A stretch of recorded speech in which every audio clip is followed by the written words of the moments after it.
문제는 내가 이것을 받아들이느냐 받아들이지 않느냐는 나의 선택이 아니에요. 네. 나의 선택은 여기서 하나밖에 없어요. 네. 자연인. 저도 사실은 이제 챗 GPT를 받아들이기가 싫습니다. 네. 네. 왜냐하면 뭐 머리가 아파요 이제. 네. 하나투어가 인트라넷에 엄청난 돈을 투자한다는 걸 듣자마자 주식을 사셨잖아요. 아, 그렇죠. 네. 그래서 저는 2배 돼서 팔았는데 네. 그게 나중에 20배가 되더라고요. 네. 인터넷 시대의 대표적인 여행사가 하나투어예요. 네. 예, 처음에 그 모두투어에서 나와서 시작을 했는데 그런데 이 회사가 한때 어떻게 그렇게 대한민국의 여행시장을 석권해버렸을까?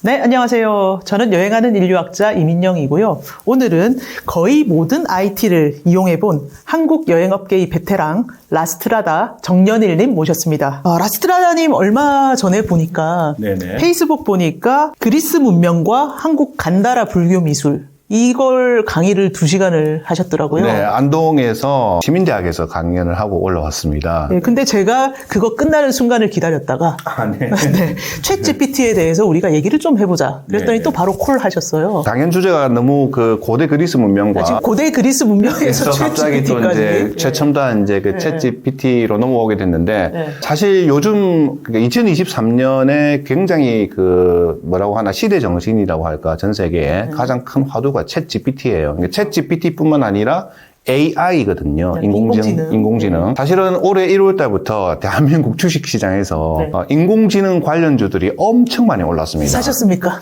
못 샀습니다. 아이고. 왜냐면 그때 제가 해외에 계속 있었기 때문에. 네. 근데 항상 우리가 그 이야기를 하잖아요. 주식 투자하시는 분들은 주식시장은 미래를 선반영하는 거거든요. 2023년부터 지금부터 이제 앞으로의 미래는 우리의 일상의 삶조차도 인공지능, 뭐 챗GPT를 비롯한 인공지능에 의해서 굉장히 많은 영향을 받을 거예요. 오늘의 우리가 말하려고 하는 이제 사실 주제는 저희가 이제 그 메디치 트래블, 이제 어쨌든 여행 컨텐츠니까 네네. 이 챗 GPT가 인간 삶에 여러 분야에 영향을 미칠 건데, 그렇죠. 그러면은 여행에서는 어떤 영향을 미칠 건가를 이제 이야기를 하려고 나왔잖아요. 네네. 사실 이제 모든 것을 그 좀 알려고 하면은 그 흐름, 전문적인 용어로 통사라고 하죠. 그쵸. 통사 흐름, 백그라운드 히스토리를 좀 알아야 돼요. 백히스토리를. 그래서 이 모든 것이 하늘에서 갑자기 뚝 떨어진 건 없어요. 그쵸.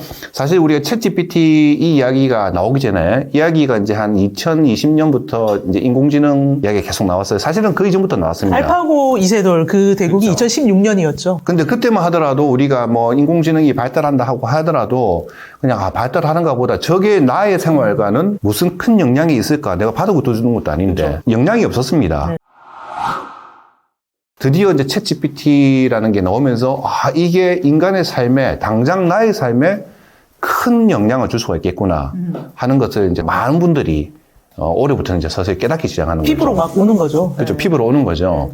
메디치 미디어 김윤종 대표님 표현은 망치로 머리를 뿅 한 대 얻어맞은 듯한 느낌이라고 말씀을 하셨는데 어쨌든 그래서 이제 오늘 챗 GPT와 여행이라는 큰 주제지만은 이 주제를 한 3부로 쪼개어서 이야기를 하는 게 좀 더 좋지 않을까 생각을 합니다. 그래서 첫 번째는 모든 것이 갑자기 하늘에서 뚝 떨어진 것이 아니기 때문에 챗 GPT가 나오게 된 배경, 그러니까 뭐 IT의 역사죠. IT의 역사. 그 다음에 이 IT가 계속 발달하면 발달할수록 여행의 형태와 그 다음에 여행업의 형태도 계속 바뀌었어요. 그렇죠. 특히 2010년에 스마트폰 등장 이후에는 굉장히 여행과 여행업의 형태가 많이 바뀌었거든요. 이 모든 바뀜의 역사를 쓴 게 바로 제 박사 논문 아니겠습니까? 그렇죠. 이민영 그 팀장님이자 박사님의 그 이제 박사 논문 네 보면은 이 내용이 굉장히 잘 나와 있습니다. 저도 그래서 원래 박사 논문은 라면 받침으로 그렇죠. 쓰는 거잖아요. 라면이나 찌개 올려놓기 딱 좋아요 보면서 새까맣고 그런데 제가 이제 남의 박사 논문을 그렇게 열심히 제 전공도 아닌데 끝까지 다 읽었습니다. 물론 제 이야기가 나오지만은 그때 제가 메디치에서 나온 거의 모든 IT의 역사를 읽고 썼으면 좋았을 텐데. 그렇죠. 읽으셨다고. 네네. 그래서 이제 제가 이 메디치 미디어에서 뭐 이 책을 소개해달라는 그런 홍보 부탁을 받은 건 아니에요. 전혀 아닌데 일단 책 제목이 너무 이제 인상적이고 거의 모든 IT의 역사. 시중에 이제 온라인 서점에서 뭐 알라딘이나 리에스24에서도 보면 리뷰가 굉장히 좋아요. 그리고 이게 정지훈 박사, 우리나라 이제 IT 전문가로 유명한 정지훈 박사께서 쓰신 책인데 개정판까지 나왔습니다. 출판사는 메리츠 미디어입니다. 네네. 그래서 이제 저는 개정판을 읽어봤는데 정말 그 IT의 역사에 대해서 처음부터 끝까지, 그러니까 끝까지라고 하면은 인공지능 바로 전까지 나와 있어요. 이제 구글하고 스마트폰까지 나와 있는데 아마 다음 개정판에 다시 쓰셔야 될 것 같아요. 왜냐면 인공지능이 이제 챗GPT가 나오기 시작했으니까. 좀 이따가 강의도 하실 거예요. 아, 그래요? 저도 한번 정지훈 박사님 와서 강의를 한번. 시간 되면 오세요. 예, 와서 들어보고 싶습니다. 네네. 이런 새로운 기술이 나오면은 가장 중요한 것은 이게 나랑 무슨 상관이 있을까? 근데 이게 굉장히 큰 상관이 있습니다. 예를 들어서 딱 두 가지의 뭐 단적 예를 들어 볼게요. 제가 이제 집이 경기도 고양시거든요. 그래서 고양시에서 메디치 미디어가 중림동이에요. 네네. 그래서 오늘 집에 왔을 때 버스를 3번 갈아타고 왔어요. 네, 고생하셨습니다. 아, 네. 별로 고생은 안 됐죠. 왜냐면은 스마트폰 네. 네이버 덕분에. 지도가 시키는 대로. 네. 그렇죠. 물론 이제 거기서 또 제 추론이 들어가야 되는데, 네. 어쨌든 이 스마트폰 이전에는 버스를 타고 싶어도 버스를 탈 수가 없었어요. 그렇죠. 왜냐면은, 우리가 버스 노선이라든지 시간이라든지 그런 것들이 모든 것들이 그 실시간 정보이자 데이터거든요. 그런데 그것들을 알 수가 없어서 그전에는 대부분 사람들이 지하철을 탔습니다. 네. 왜냐하면 지하철은 지하철 노선도라고 하는 한 장의 종이만 있으면은 어디든지 웬만큼은 찾아갈 수가 있어요. 그래서 마을버스 타고 버스 타고 서대문역에서 다시 마을버스를 타고 네네. 이런 것들이 스마트폰이 이전에는 완전히 불가능했죠. 그렇죠. 두 번째는 이제 저희 노모께서 부산에 혼자 계세요. 네네. 그래서 어머니가 굉장히 신기하게 생각하시는 게 어떻게 제가 이탈리아에서 네. 그리스에서 네. 물건을 한국에 있는 네. 어머니 집 문 앞에 보내줄 수가 있는가? 그러겠네요. 이걸 아직도 이해를 못 하세요. 네네. 우리 생각은 굉장히 쉽죠? 네네. 쿠팡에 접속해서, 뭐 그리스든 이탈리아에서든 쿠팡 앱을 띄워서 쿠팡에서 이제 물건을 그 로켓 프레시로 골라서 하면은 주소는 미리 제가 사전에 등록을 해놨으니까 문 앞에 딱 가는 거잖아요. 근데 이 과정을 어머니는 아직 이해를 못 하세요. 아무리 설명해줘도 모르시죠. 그렇죠. 네. 어떻게, 그래서 항상 제가 물건을 보내면 제가 한국에 있다고 생각을 하세요. 한국에 있다고. 예. 마지막으로 지금 이제 우리가 스마트폰이 보급된 지가 한 10년 정도가 이제 넘었는데, 이제, 요즘은 길에 보면은 이제 그 흔히 말하는 폴더폰을 쓰는 사람들이 거의 80대 노인이거나 아니면 고3 수험생밖에 없습니다. 이제 고3 수험생들은 부모님들이 일부러 이제 안 주는 거예요. 그렇죠. 70대까지만 하더라도 거의 이제 그 스마트폰을 다 쓰시죠. 그리고 스마트폰도 뭐 앱이 뭐 수많은 천차만별의 앱이 있지만은 자, 대한민국 인구가 5,200만인데 그러면 한 4천만 정도가 스마트폰을 쓰는 거예요. 그러면 4천만의 폰에 이 앱은 다 깔려 있습니다. 뭘까요? 4천만의 카카오톡이죠. 네. 그런데 카카오톡 서버가 얼마 전에 거기 한번 서버실에 한번 화재가 나서 한 사흘 정도 마비가 된 적이 있었잖아요. 제가 그때 해외에 있었거든요. 갑자기 한국에는 카톡이 안 되는 거예요.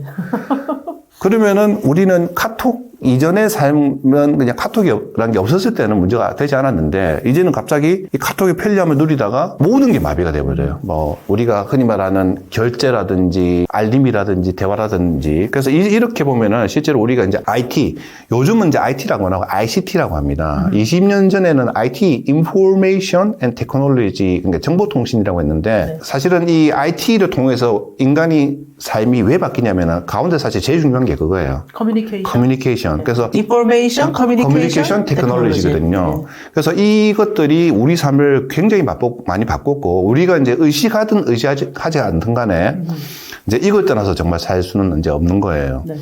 물론 이제 그 TVN에 나오는 그 인기 프로그램 있잖아요. 자연인. 그러니까 50대 이상의 그 한국의 중장년 남성분들이 굉장히 시청률이 좋은. 그렇죠. 저도 매일 그 집에서 봅니다. 가끔씩. 보시는군요.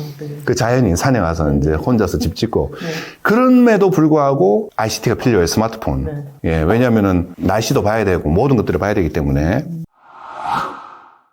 정보통신 기술이 당연히 여행에도 엄청난 영향을 줄 수밖에 없다. 그렇죠. 예. 예. 그래서 우리가 IT의 역사부터 봐야 된다. 그렇죠. 그러니까 IT가 아니라 말씀드리는 것처럼 ICT예요. 인간이 왜 그 IT를 만드냐면은 커뮤니케이션을 위해서 만드는 거예요. 그래서 이제 인간의 커뮤니케이션의 역사부터 그냥 간략하게 너무 길게 하면 또 머리가 아프니까 이제 보고 그 다음에 ICT의 역사, 그 발달의 역사가 여행의 역사와 어떻게 연관이 지어지면서 여행이 또 어떻게 ICT와 맞물려서 이렇게 달라지는가. 그걸 보고 마지막에 이제 드디어 AI, 챗 GPT를 비롯한 AI가 미래의 여행에 어떤 영향을 미칠 것인가. 이렇게 3부로 한번 쪼개서 이야기를 해보려고 합니다.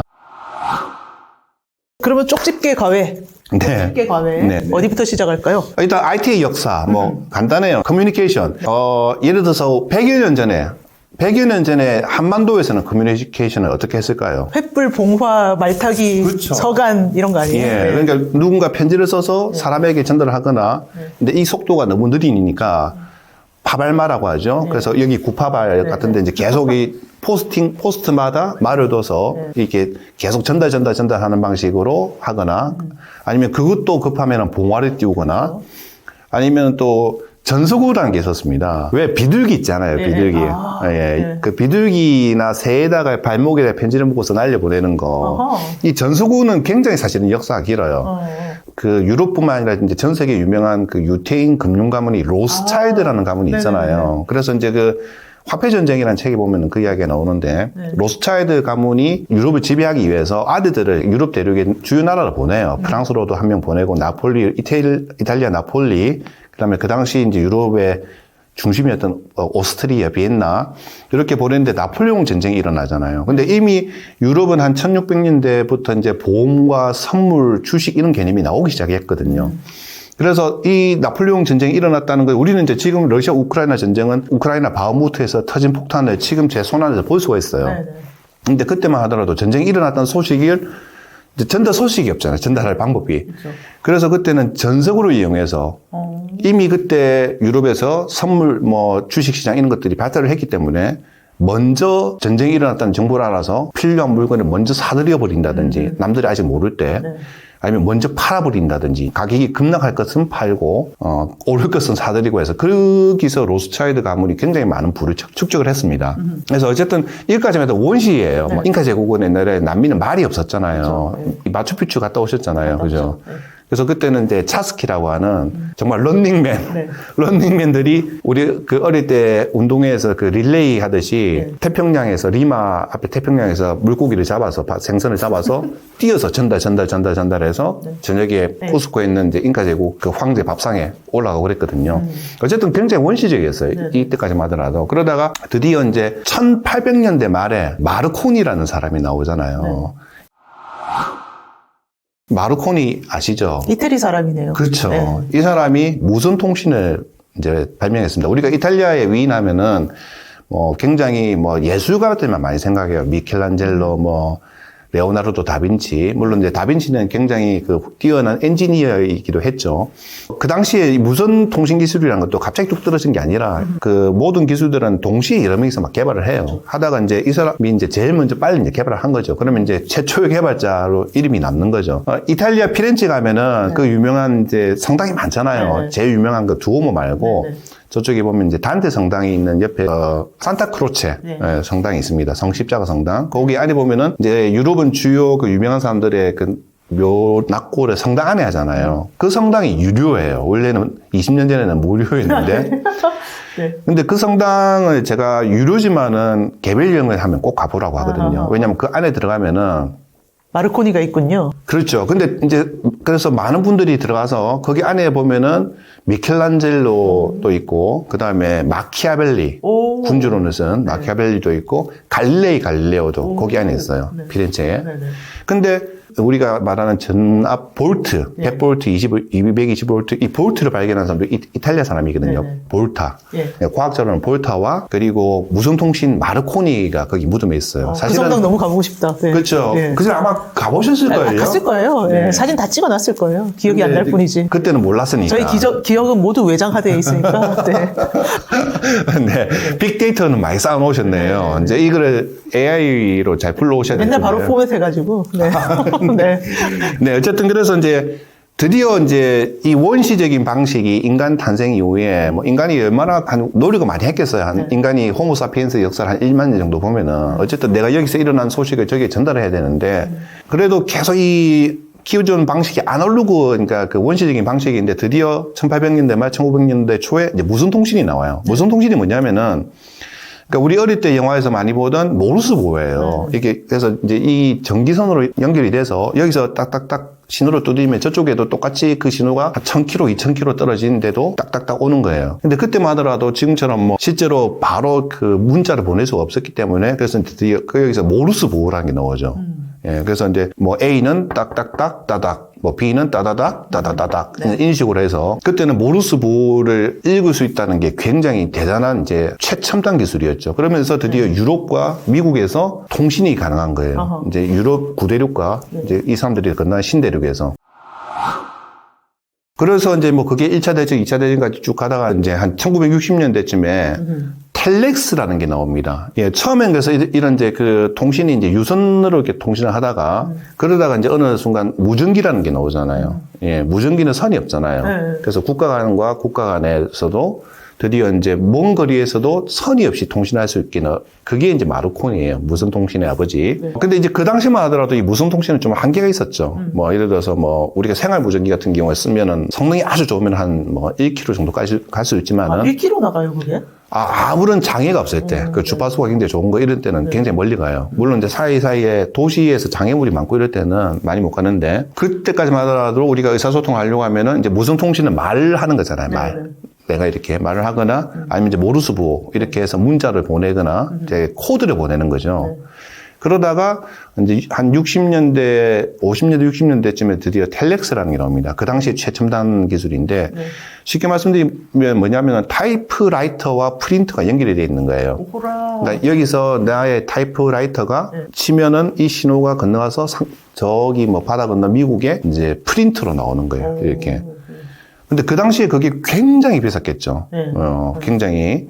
그래서 왜 우리 이민영 박사님의 그 논문 읽어보면은 이제 하나투어의 역사에서 이 텔렉스가 아주 큰 역할을 했다고 나오잖아요. 모두투어의 초기. 예. 하나투어로 갈라지기 전에 모두투어. 예. 모두투어가 한국에서 시장을 점유했던 가장 큰 원동력은 남들이 가지 않는 중남미라든가 오지 지역을 먼저 공략을 하고 그때 한국인이 커버하는 랜드사가 세계적으로 별로 없었는데 중남미에 있는 회사랑 직접 당시의 최첨단 기술인 텔렉스를 통해서 소통을 한 직접 소통을 했던 핵심적인 그런 비결이 있었다. 그렇죠. 그래서 커뮤니케이션이 가능했던 거죠. 그러면은 뭘로 했냐? 텔렉스. 그 텔렉스가 뭐냐면은 치면은 저쪽에 프린트해서 문자가 나오는 거예요. 그래서 그 민영님 논문에 보면은 그 모두 투어가 이제 처음에 그렇게 성공을 하게 된 계기가 그 당시 뭐 대한민국에 여행사도 많이 없었지만은 최첨단 기술을 빨리 도입을 하면은 물론 모두 최첨단 기술이 그렇지는 않지만 그게 시대적 흐름일 때는 정말 빨리 성장을 합니다. 그렇죠. 그러다 드디어 이제 팩시밀리가 나오잖아요. 물론 아직도 일본에서는 쓰고 있는. 한국도 뭐 이렇게 오래된 조직에서는 씁니다. 쓰고 있습니까? 네. 그래서 이제 팩시밀리부터는 우리가 좀 그래도 좀 친숙해요. 그렇죠. 물론 요즘 MZ 세대 분들은 잘 모르시겠지만은 그러니까 여기서 이런 원고를 복사를 해서 이렇게 올려놓으면 스캐너가 떠서 그거를 이제 전화선을 통해서 아날로그 신호로 저쪽에 있는 팩시밀리에 보내서 거기 안에 있는 내장 프린트에서 프린트를 하는 방식이죠. 그래서 이제 화질이 좀 연해져요. 그렇죠. 디지털이 아니었기 때문에 이때만 하더라도. 그래서 이제 팩시밀리가 제가 처음에 그 대학 졸업하고 93년도에 이제 그때 당시에 스웨덴에서 한국 지사에 들어갔을 때만 하더라도 팩시밀리 복사기 OHP라고 해서 온 더 헤드 프로젝트라고 해서 이런 것들을 투명 필름에 프린트를 해서 이렇게 놓고 굉장히 지금 생각하면 너무 원시적인 방식이에요. 저도 대학교 1, 2학년 때 그거 썼어요. 네, 그래서 여기서 밑에서 빛을 올려서 반사를 시켜서 벽면을 쏘는 방식이었는데 그걸 하기 위해서는 또 다 이렇게 프린트를 했어야 됐죠. 어쨌든 이런 세상이 좀 쭉 갔어요. 이런 세상이 90년대 후반까지 갔죠. 90년대 거의 후반 2000년대 초반까지라고 봐도 돼요. 왜냐하면 새로운 기술이 하나 나오면은 바로 영향을 미치지는 않습니다. 왜냐면은 이제 지금부터 이제 인터넷 이야기를 할 건데 이제 인터넷이 처음에 우리가 보급이 되고 나서 보급되는 시간이 있거든요. 그래서 스마트폰이 10년 전에 처음 나왔을 때 저는 2010년 이후에 스마트폰을 샀지만은 민영님은 2011년에 샀습니다. 2011년에 사셨어요. 제가 그때 빨리 사라. 스마트폰을 빨리 사서 이 세상을 빨리 알아야 된다 했는데 굉장히 내가 왜 그걸 해야 되느냐라고 그러니까 저는 기억이 나지 않고 믿을 수가 없는데 제가 그런 소리를 했다고 하시니까. 나한테 스마트폰을 사야 되는 이유에 대해서 설명을 해줘. 막 이런 식으로. 예. 근데 어쨌든 이게 보급이 전부 다 되고 나면 그때부터 이제 효과가 파급적으로 나타나기 시작을 해요. 이런 아날로그 세상이 오다가 드디어 이제 미국은 인터넷이 한 90년대 초반 중반부터 시작됐고 우리나라는 이제 90년대 한 후반 2000년대 초반에 이제 인터넷이 보급이 됐어요. 그러면서 저도 96, 7, 8년까지 PC통신 열심히 쓰다가. 그렇죠. 우리 하이텔에서 만난 사이잖아요. 97년에 하이텔에서 만났고, 그즈음부터 인터넷이 이제 한국에 뭐 넷디앙이니 코리아닷컴이니 이런 거 나오기 시작할 때 아이디 하나씩 만들면서 그때는 인터넷 쓰려면 학교 전산실에 가서 몇 개 없는 자리 그렇죠. 예약하고 쓰고 예약을 그랬었죠. 하고. 그리고 이제 인터넷 네트워크가 이제 굉장히 비쌌죠. 뭐 그 당시에는 뭐 전용선이라고 해서 엄청 비쌌습니다. 개인이 쓸 수 있는 게 아니었어요. 저희 학교 교수님들이 학생들이 게임을 하면서 이 비싼 자원을 낭비한다고 막 못 쓰게 하고 그랬었죠. 그 비싼 인터넷 장비로 게임을 하던 분들이 다 지금 한국의 게임사 창업자가 됐습니다. 맞습니다. 넥슨에 가 있고. 넥슨의 창업자, 카이스트에서 맨날 게임 하던 분들이 다 그거 다 차려졌어요. 그래서 몇 조 원대 재산가가 됐고, 그 다음에 이제 뭐 한국의 게임 사업을 일으킨 분들입니다. 그래서 인터넷이 90년대 후반부터 이제 급속도로 보급됐고. 그렇죠. 그래서 이제 2000년대 한 이제 초반 그때 뭐 광고도 엄청 많았어요. 뭐 메가포스, 뭐 인터넷은 두루넷, 뭐 그런 기업들을 해서 어쨌든 대한민국 모든 가정에 거의 모든 가정에 인터넷이 깔린 게 한 2000년대 초반 정도로 보면 돼요. 한 2003년 정도면 거의 4년, 5년 이때쯤이면 이제 다 깔려버리거든요. 여행업계 분들이 그런 변화에 대해서 되게 느렸는데 라스트라다님은 어쨌든 제약회사도 다니고 하나투어가 인트라넷에 엄청난 돈을 투자한다는 걸 듣자마자 주식을 사셨잖아요. 아, 그렇죠. 그래서 저는 2배 돼서 팔았는데 그게 나중에 20배가 되더라고요. 그래서 약간 후회를 했습니다. 아, 나도 성견지명이 좀 짧았구나. 그래서 이제 이 인터넷 시대의 대표적인 여행사가 하나투어예요.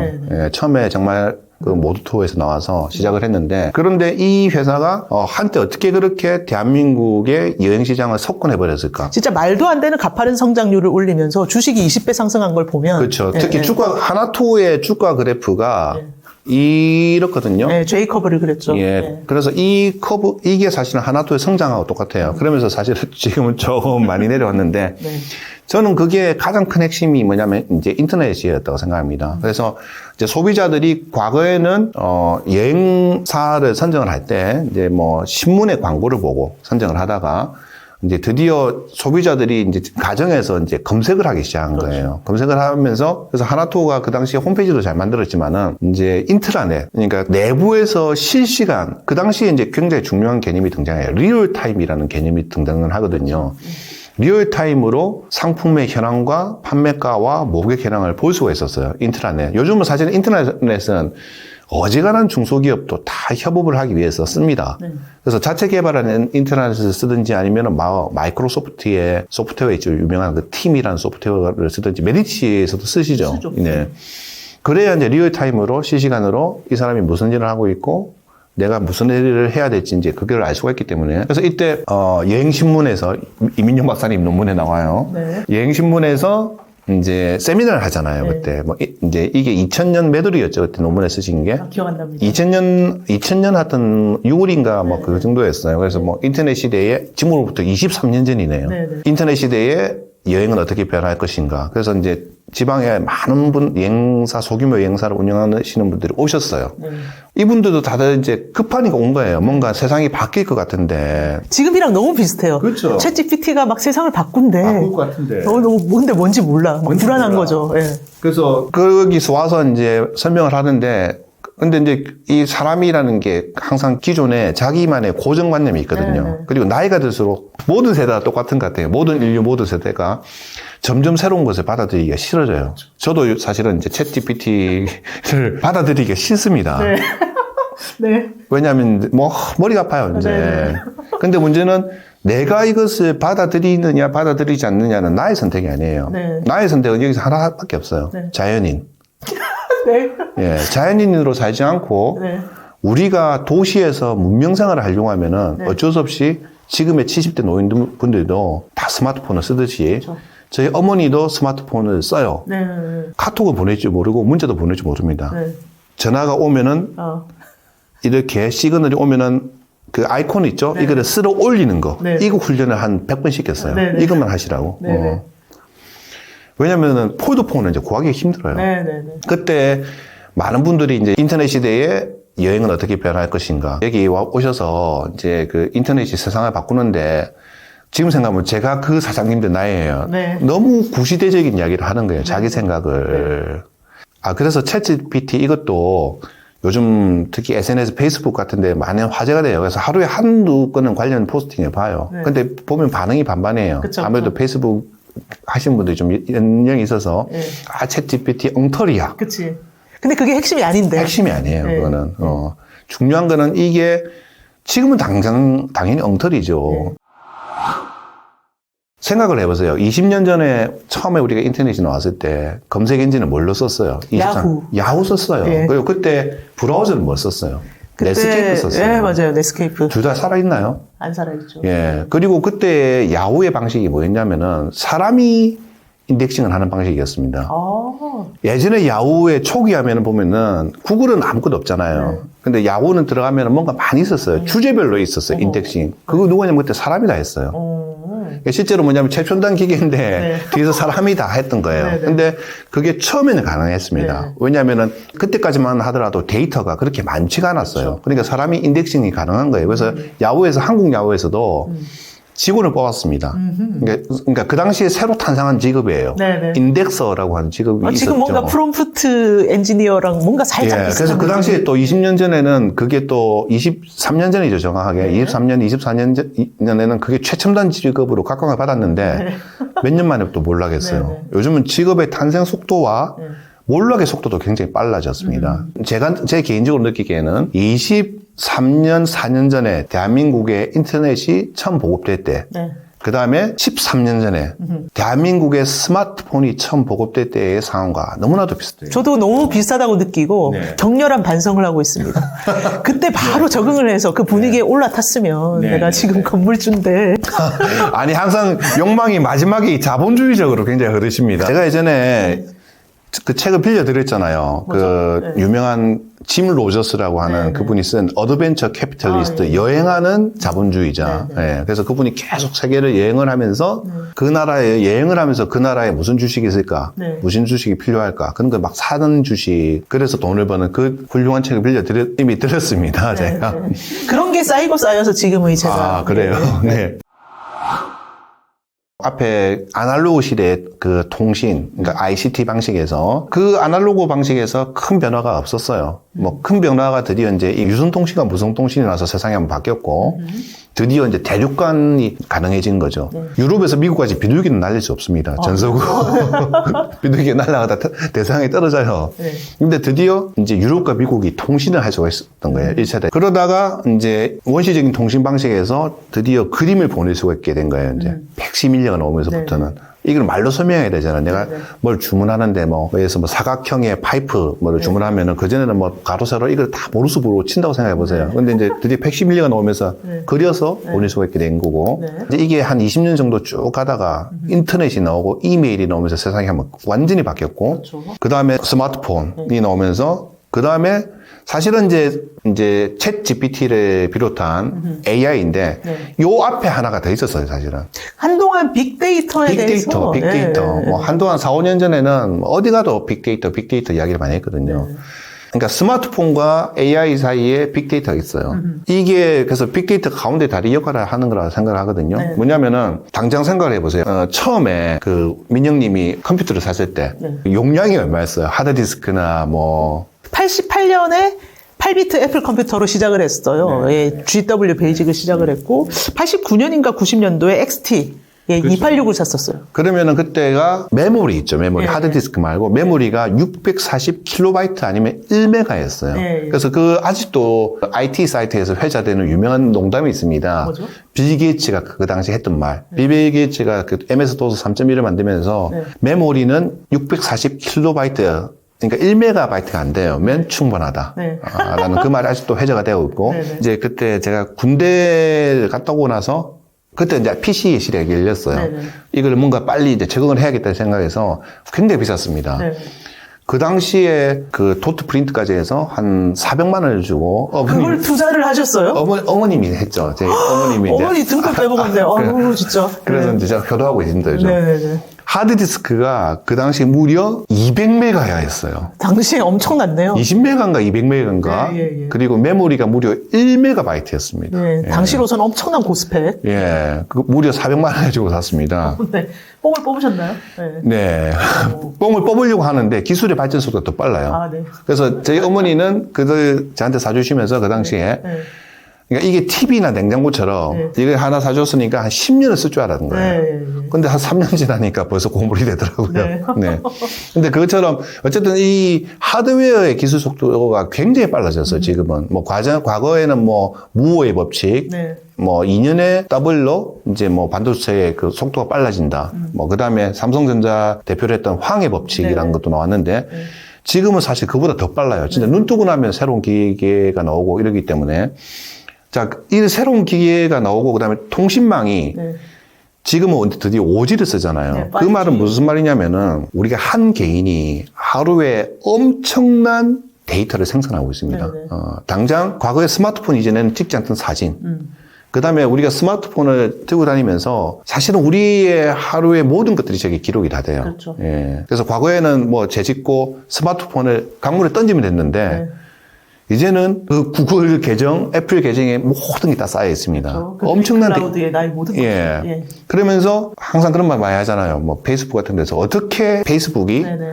내 마음을 알고 네. 내가 오늘 이것에 대해서 생각을 했는데 그 광고를 딱 띄워줄까? 그렇지. 그런 데이터들을 다 보는 거예요. 이 사람이 나이, 연령대, 지역, 어딜 갔고, 뭘 검색했고. 그래서 이제 엄청난 데이터가 쌓이는 거예요, 지금은.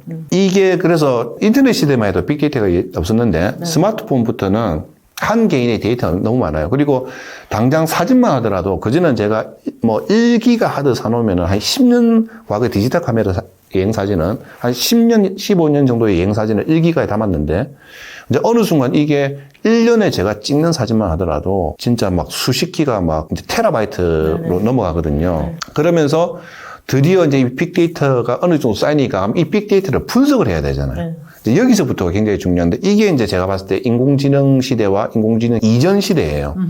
그럼 이 데이터를 뭐 엄청나게 많아요. 그러니까 분석을 하려고 하면 뭐가 있어야 분석을 할 수가 있겠어요.